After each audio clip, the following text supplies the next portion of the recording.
Anthony's comments, that there is some potential, hopefully, that some of the stimulus dollars will be able to alleviate some of the shortfall in the social service arena. So maybe you could just comment a little bit about those two things. Sure.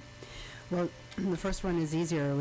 While we don't have the money in our hands, we are anticipating, and certainly from all of our statewide associations, that there will be money from the federal stimulus package that will go to our social services, and that would include IHSS as well, and that will help the county as a whole.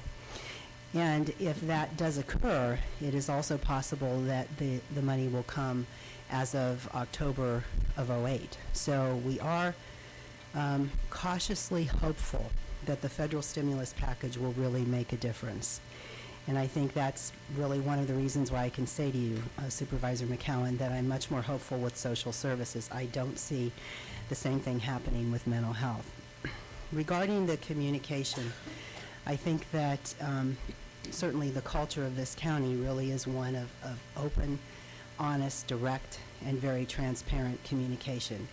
And in my almost 2 years here, I've certainly learned that from my staff and my managers, that is the expectation. And it actually gets easier as you go. And also, I think that we have a partnership not only with our staff, but I do believe with our bargaining units, and that working together, we all have the same common goal, which is to provide services and also to assure that our staff can provide services in a environment that's conducive to doing that. And so we began just, very, very simply just began communicating with the staff, doing as many staff meetings as we could. When we knew back in July, as I said, that we anticipated a funding deficit, that's when we began working with the staff and began going to as many staff meetings as we can and began holding all staff meetings within the agency. And my weekly Friday letter, which is a communication that goes out to all 700 agency staff, was something that I started for that purpose, that I wanted each employee in the agency to hear directly from me, not to hear rumors as to what was happening. And that if their unit was at risk or their job was at risk, I wanted them to hear it from me, from their supervisor, from their manager. And that was the impetus with the communication. And I have to say that it's really paid off. Myself and the agency leadership team get so many positive comments from our staff whenever we go to meetings with the staff. They're very grateful. Not that they like hearing what we have to say, but they appreciate the fact that we're taking the time and that we're talking with them and that we're informing them. Along with that, we do have our agency newsletter that comes out quarterly, and that's an external communication, but it goes to the staff first. Would you also comment on your commitment through this process to, if layoffs become necessary, as it appears that they will be in mental health and possibly in social services, your commitment to making this be a vertical application? In other words, you're not deciding that you are going to just lay off service providers, frontline workers. Could you just comment briefly on that? Sure. Thank you for remembering that, Supervisor Smith. One of the comments that I've heard in this board chamber from staff and community partners is around the ratio of supervisor to staff, and specifically in the agency. So we took that to heart and we began to look at the supervisor to staff ratio. And we're anticipating that we actually could have an across-the-board standard in the agency of 1 to 7 to 10 for our clinical services. So with that, we began to look at, if we lay off 20 staff positions, what does that mean? If we look at the ratio and it's 21 positions, then it would be 1 supervisor or manager to 7 staff.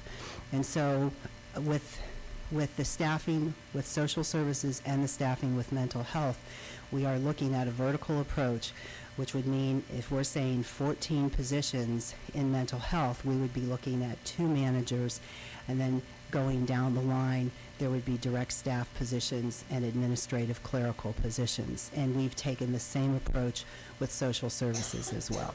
So it's not frontline staff, direct staff, case-carrying staff.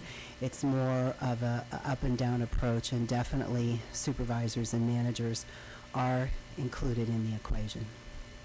So, Mr. Chair, if we don't have any additional board comments, perhaps we could go to the public and then bring it back to the board for action.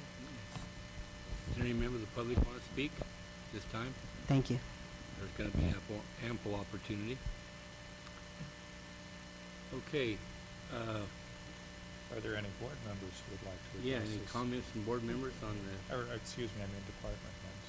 any department heads? Well, we're basically focused on the HHSA side, so Okay. that's,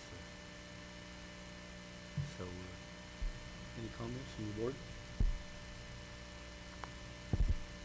Okay, I think I'd like to get some, we have a couple of departments here that have serious overruns. One is the Building and Planning Services, another is the Sheriff and Jail. And I'd certainly like to hear comments from, especially these two departments. You know, we still have 3 months left in this budget year to close, if not all of this budget gap remaining.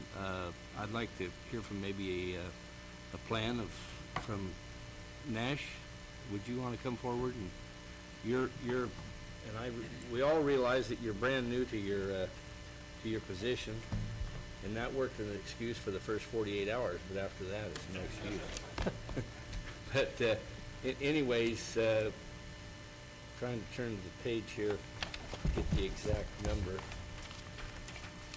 Help me out, Jennifer. Planning and building? Yeah, okay, you're projected to come in over budget by $410,000. Have you got any game plan for what we can do to close part of that in the next 4 months? I mean, we Well- realize in your area that the loss of revenues, you can't go out there and force people to come in to get a building permit for a 4-bedroom house, but have you got any staffing changes or any idea? And another thing that the public needs to know, we just recently, the CEO's office just recently moved the planning team back into the Building and Planning Services. So that will be a long-term savings, but not necessarily so much in this budget year. But And that is correct, Mr. Chairman. Over the long run, by combining the two divisions of the two departments and creating one department with one manager to oversee the planning team, planning and building services department over the long term, I'm looking at it as a cost savings. But as you indicated, it's not something that would be an immediate cost savings over the next 3 months. As far as the game plan, as the overall plan, the department currently has 4 unfilled positions which we are not filling at this point in time. And so those run from the inspectors, code enforcement officers, planners to a chief planner position, and at this point that's one of the contingencies there. The other thing that we're looking at is exploring grants that are out there for planning documents, planning functions. And as everyone has noted here before, earlier today, was the fee adjustments in areas where fees had not been collected in the past, are those areas that we would be looking at very seriously. Beyond that, again, we are very economically driven by the overall desire and need to come in and obtain permits. Again, because of the downturn in the housing market, the downturn in the real estate market nationwide, California, and even locally, that's taken a toll on the department as well, because we're not seeing the anticipated revenues that were budgeted a year ago for this. We do have a number of tasks that need to be completed, tasks that are required under state law, which are the housing element.